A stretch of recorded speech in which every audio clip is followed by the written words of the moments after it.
Hi everyone, welcome back to the Stitches and Scribbles channel. My name is Erin and I have a crafting podcast for you today. So it's going to be a little bit of a weird one. I don't actually have very many whips to show you. Actually, I think I only have one work in progress to show you because even though I have some other things in progress, none of them have made enough progress to be worth showing at the moment. I do have several finished objects, and I also did a lot of craft supply shopping in the last month, so it'll be a more acquisitions focused podcast today than usual. But make sure you check back next month because then I should have more active projects to show you. I'm in a phase for the summer of trying to get through some tutorial and vlog filming ahead of time so that I don't have to do as much when the school year starts up, which means that I'm focusing on smaller projects so that I can kind of batch film a bunch of videos. So that's kind of the reason for the odd compilation of stuff we're going to talk about in today's episode. It's just kind of how summer seems to be going. I'm also trying something new for filming, and I think I'll mention this in a couple of vlogs as I film them, but I'm experimenting with a new filming schedule for myself, at least for over the summer. We'll see if this also works once the school year has started and I'm back at work full time. But I alternate each week between a long-term video week, which means I'm working on a vlog for a bigger project that's more time consuming, so it's less time in front of the camera but more time crafting.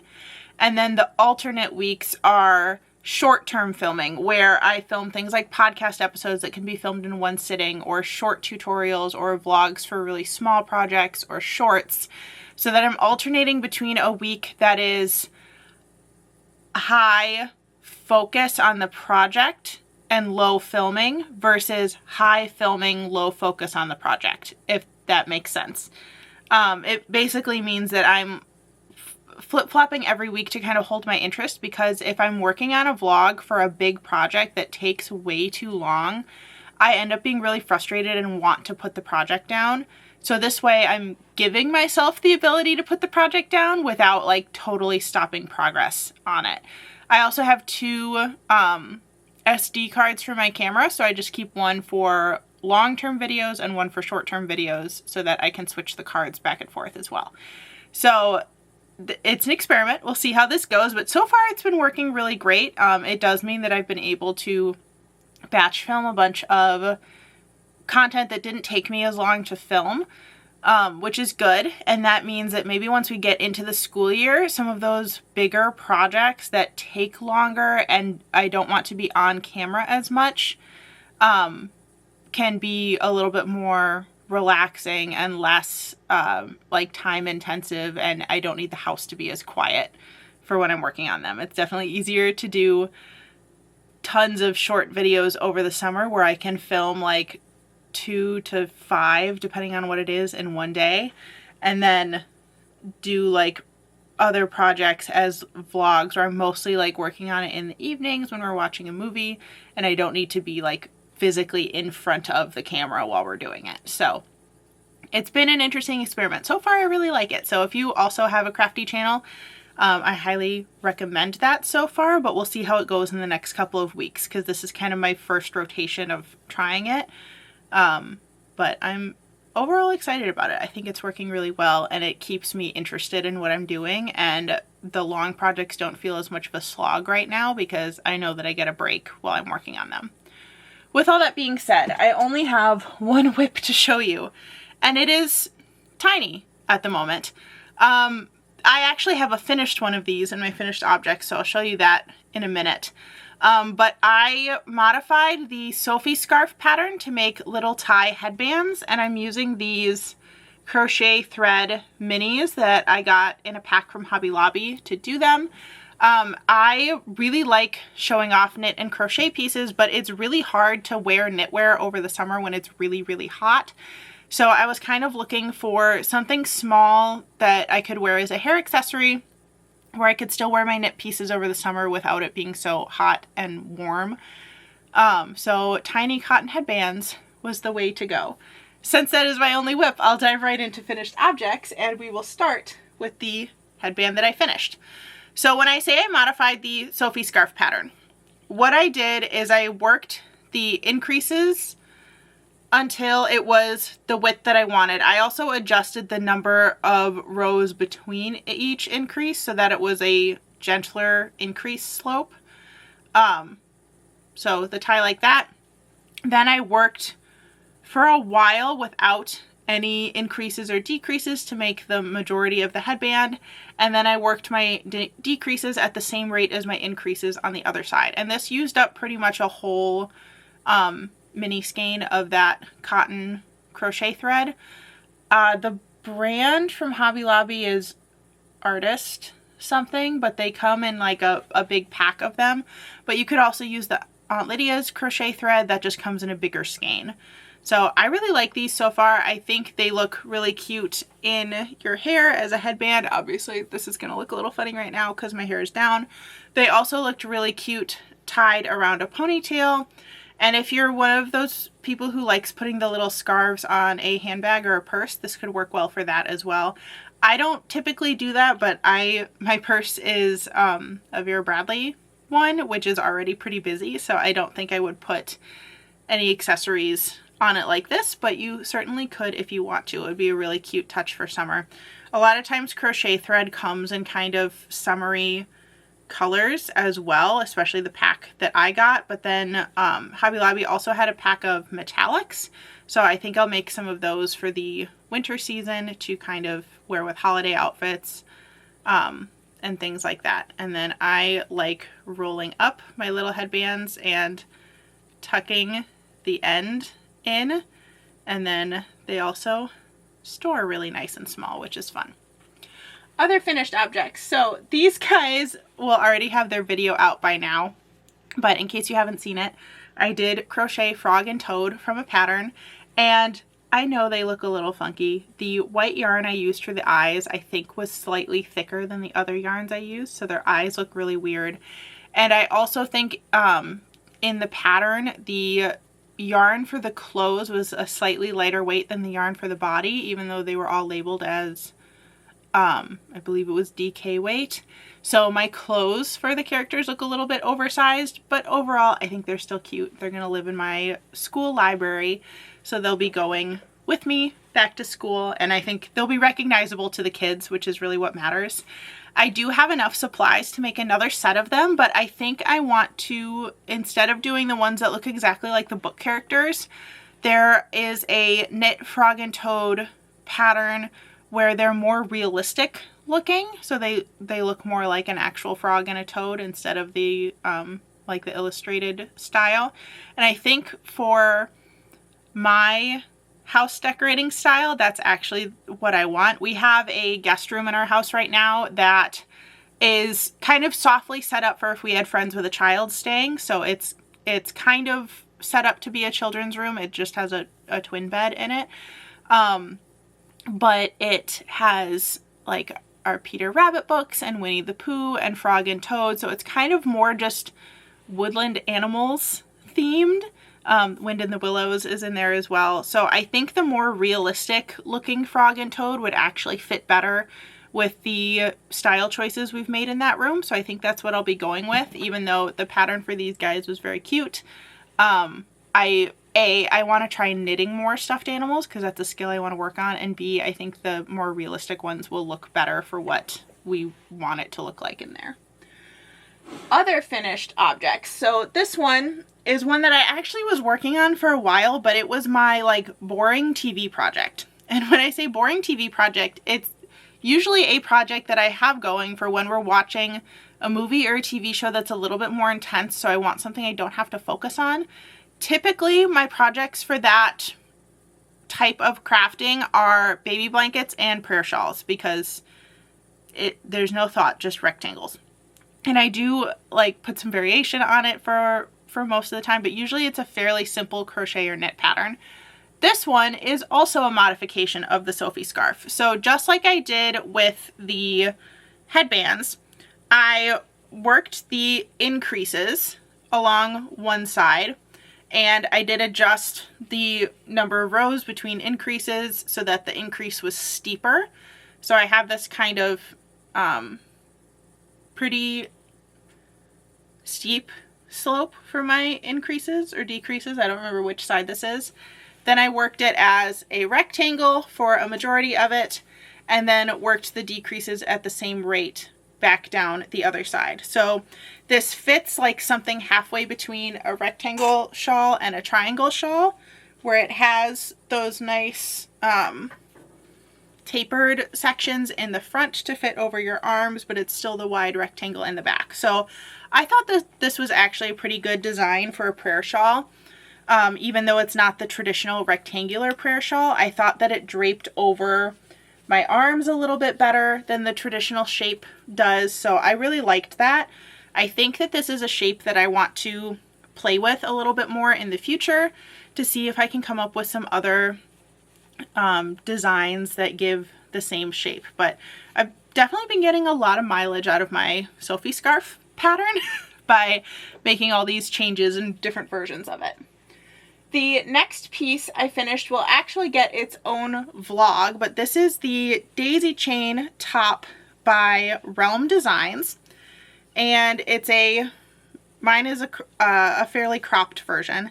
It is a top that is worked in these daisy motifs and meant to wear over a dress, or I think they showed it over a button up in the pattern.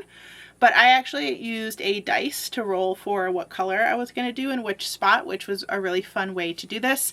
This was the project that made me figure out my new filming system, because I worked on this for a couple days when I started it back before Easter, and the number of ends that I was weaving in as I worked on it, and all of the like fiddly little pieces, the fact that it wasn't like a pattern where I could just like work on it while watching TV, because I had to lay all the pieces out and join them together as I was working on it.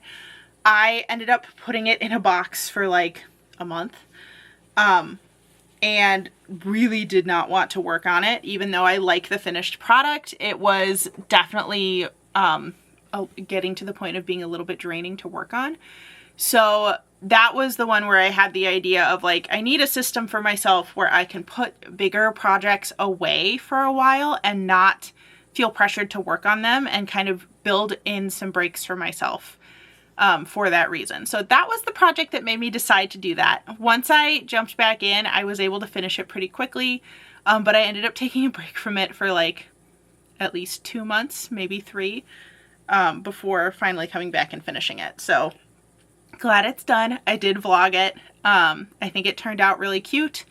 I think it would be a great Ren Fair piece depending on the color palette you use. I also think it would be cute for Easter, which was my original intention. But overall, it's a fantastically written pattern, very beautiful. But be prepared to weave in a ton of ends, make a ton of tiny little pieces, because you are making each flower individually. So yeah, give yourself breaks when working on projects like that. It'll make you a lot happier. The next finished object I have will actually be a tutorial coming out on my channel, and this is for a little bandana neck warmer, and this one is in Tunisian crochet. So it uses the Tunisian honeycomb stitch, which I thought made it look kind of like honeycomb. So I used this yarn that was called the Bee's Knees. I thought it was Emma's yarn. Yes, it was Emma's yarn, I think. I know I got another skein at the same time, so I was checking what that one was. But the color was called the Bee's Knees. I think it turned out really cute and drapey and nice and warm and soft. I actually made this for a friend over a year ago, was the like test version of the pattern, and I'm happy that now I've made one for myself. So that was very fun. And if you can see behind me right there, I have my blocking mats out because I actually have a knit version of a similar design that I'm working on too, but I will wait to show that in our next round of finished objects because it is soaking wet right now. I made a couple of traditional crochet versions of this kind of bandana cowl design last year, or maybe even 2 years ago. So I knew I wanted to come back and do a Tunisian crochet one and a knit one, and I'd like to do more in the future. I really like that shape for a kind of neck piece because there's no ends you have to worry about tying. It's warm and functional, but also looks nice. It's also probably one of the #1 things that I like to do as a gift for people because there's no sizing that you need to worry about. It looks cute with a set of minis. It looks cute with a single skein of yarn. There's a lot of variations you can do with it, which is pretty nice. Those are my finished objects. I'm going to move into acquisitions because there's quite a lot of bags back here. So the first couple items I want to talk about, actually we'll do this bag first. Sorry for the crinkly noise, and you can see I have stems sticking out.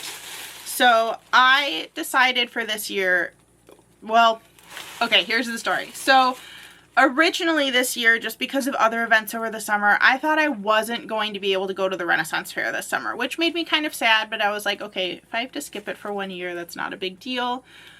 But I had a group of friends who ended up deciding they want to go, and it was like the one weekend that worked for me to go. So I was like, okay, I'm gonna do it, but I'm not gonna make any new costume pieces. When has that ever worked for me?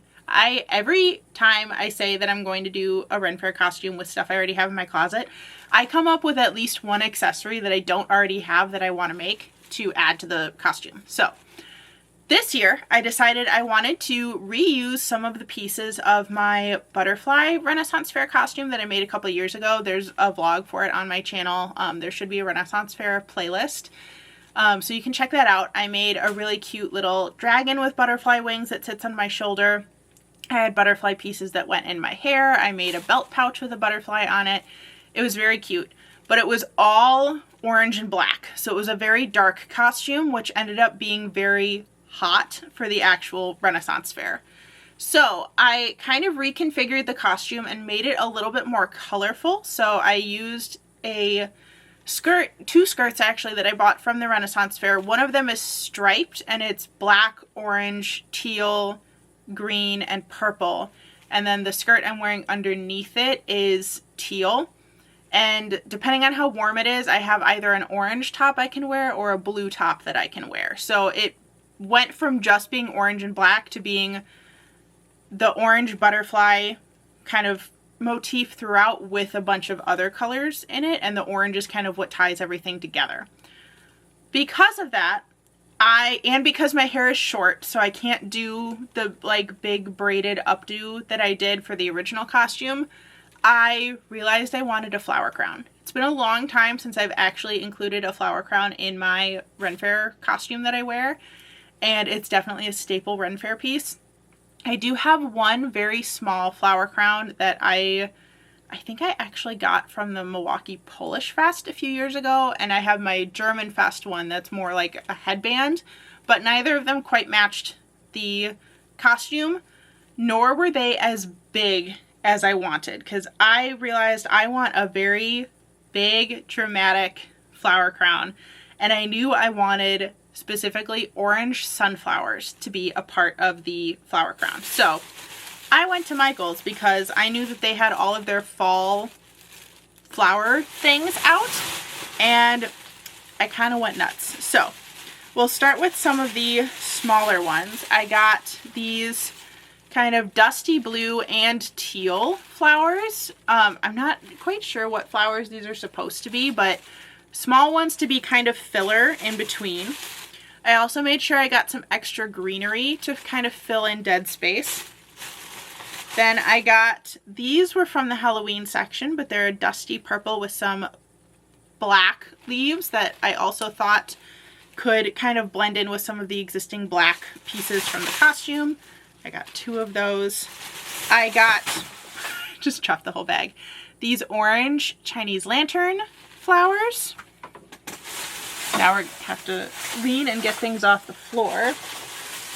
And I also got the aforementioned orange sunflowers. So this is quite the flower bouquet for a Ren Fair costume, but the idea is I want at least one of the the biggest sunflowers to kind of sit over each ear and do smaller flowers in the front and the back. I was trying to think of what movie I'm thinking of that had a similar flower crown in it for one of the characters, and I can't remember what it was. So if you can think of what I'm talking about, I'd appreciate your help, because I do not remember. But I'm remembering some sort of a movie with a princess or fantasy type character where she has some sort of a crown where the side pieces are taller than the rest of the flower crown, and that's kind of the look that I was going for. In addition to the flowers, I did get a few other things. Mostly I got some ribbons. I got a lot of ribbon actually, to have trailing ribbons down the back like you would typically find on a Ren Fair flower crown. And I got wire to make the base. And I also got floral tape, and I think that's all that's in there. Yep, floral tape and 2 different types of floral wire. I'm hoping that you won't actually be able to see the base with the number of flowers that I'm putting on there, but just in case you could, I wanted some way to cover it. This crinkly bag is going directly in the trash so that we don't have to hear it the rest of the video. But now it's all in a bag ready for crafting.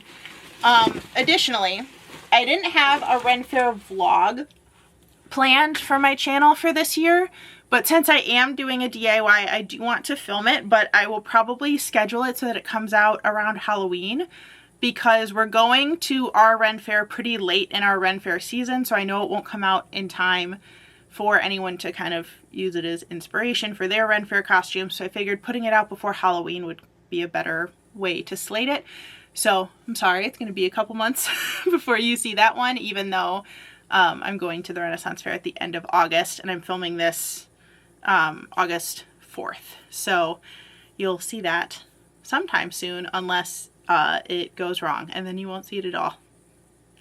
We'll see, but hopefully you'll be able to see that video. I'd like to do the process of making the flower crown in addition to a little bit of a vlog at the actual Ren Fair, so we'll see how that goes. Moving on to some other things I purchased. So I went to Hobby Lobby for something else. I don't know what I went to Hobby Lobby for. I went to Hobby Lobby for something and browsed their jewelry department, or beading department, and I found some butterfly charms that I also want to add to my costume, and I couldn't resist the little dwarven axes, so those came home with me as well. I don't know what I'm going to do with the butterfly charms yet. I think they will probably be earrings, but I would also like to have some sort of something sparkly hanging down from the front center of the crown, so there's a chance they'll end up in there as well. My next purchased item, I've talked about this before. This is the, what is it called? This is the Everything Organizer from the Vera Bradley outlet store, and this is in the colorway Stamped Irises. I have this in a turtle pattern that I talked about in a previous vlog because I think it is the best project bag to either hold several small projects, like if you're traveling with your knit or crochet, or one bigger project that has multiple colors that you kind of need to keep track of. But I loved this bag so much that when I saw it again in another color I liked, I had to get it.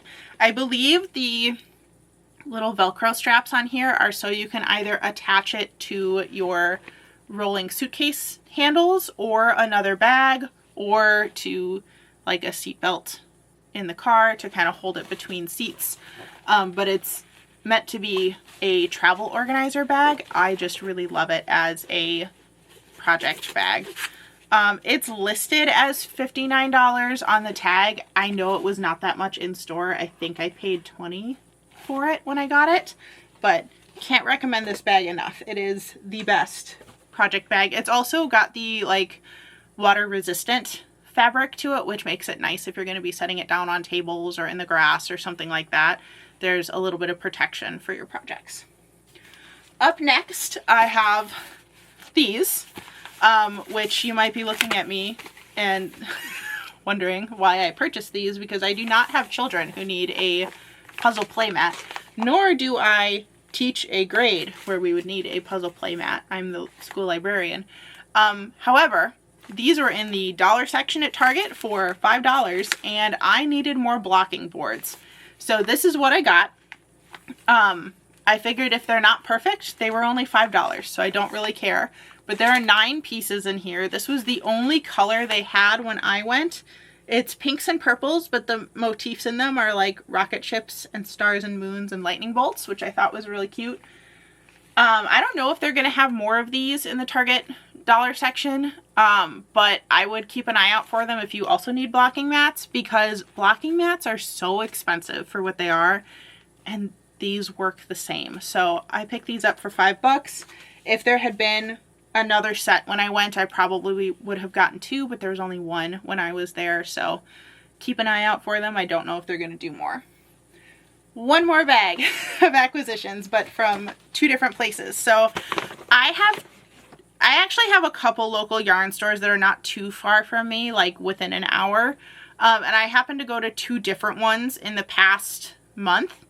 The first one is Fiberwood Studio in Wisconsin, and that one I think is more tailored for people who do weaving, although they do have knit and crochet notions in there. I just know that they also hold weaving classes, and I really like them. That one's a little bit farther away for me, but when I'm over in that area, I do enjoy going there. So I got 3 skeins of yarn from them. The first one is a Schopel Zauberball in the color Indigo. So it's shades of blue. It doesn't go, I guess there's some spots where it is actually white, like right there, but mostly shades of blue. I really like the Zauberball line because the yarn is really interesting. That's actually the same yarn that I used for my knit cowl that you'll get to see next time. But this I purchased to make a Christmas gift for my mom. She also wants a little knit headband, not one to keep your ears warm, but one just to keep your hair back. So I'm actually probably going to make her the same little tie headband that I made with this yarn, and I'll have some leftover, so I might be able to make her a cowl as well. Then I also got a Zauberball for myself. This one, the name is very German. I know the first part of that is something winter, but I will just put it on the screen and hope it focuses so that you can read that, because I don't trust myself to pronounce it. All right, we're going to hope that focused. But this is grays, blacks, deep teal, deep purple, deep olive green, very dark wintry colors, which is probably why winter is in the name. This I just got for myself to have another single skein on hand, since I have been doing kind of that cowl series, and I like them with a single skein of yarn. And then I also got 1 skein of Lang Yarns Fiesta in, I don't know what the color name is. Does it have a color name? No, it has a color number. Focus camera. Hopefully you can see that color number on there. But this has deep teal, burgundy, pink, beige, white, red, and like some metallic threading through it. It's very fun. I like this color a lot. It's also kind of got my wedding colors in it. We did like a really deep teal and a burgundy, so anytime I see something that kind of has those colors in it, I am probably going to buy it, because obviously I like those colors. The other yarn store I went to was Cream City Yarns, which is also a little bit of a hike for me, but not too bad. So I do like to go every so often. The first 2 skeins, don't fall over. The first 2 skeins I got were Barocco Ultra Alpaca. One is in color 6207 and one in color 62192. So a charcoal and a beige, yeah, just beige colorway. And I got these to make a Christmas present for my dad. He has mentioned a couple times that he really likes things made out of alpaca, so I figured, hey, I can work with that. So anything to like figure out what he wants for Christmas is great. So I think I'm going to make him a ear warmer, headband, because he wears those a lot, and a pair of mittens. And I'd like to try a mosaic knitting pattern to make those, so that it has some color work to it, but nothing too crazy. I also thought, since it's made with alpaca, that would kind of mimic the like Peruvian knitting styles that you sometimes see from craft markets. So I want to kind of be in keeping with the alpaca theme. And then I also had to get myself one special skein of yarn. So I got Queen City Yarns sock yarn in the color Cemetery Calling. This is a gray base with purples, greens, and oranges, and black and charcoal. So obviously it's a kind of Halloween colorway, so I knew I had to have it. I will take anything Halloween, and I also have talked about this before, that for my birthday I always start something that has both lime green and purple in it. So if I don't use it for Halloween, it might become a birthday yarn piece. And that is the end of the huge parade of acquisitions. I usually don't do that much craft supply shopping within a given month. This was definitely an anomaly, but it was a lot of fun. With that being said, we're going to end this video here. Thank you so much for watching. I hope that something in this video gave you some craft inspiration so that you can make something fun. If you liked what you saw today, make sure you hit the subscribe button down below so you can be notified of all of my crafty content right here on YouTube. If you want to follow me on another social media site, that information will be in the description box below. Thank you so much for watching, and I'll see you in the next one. Bye, everyone!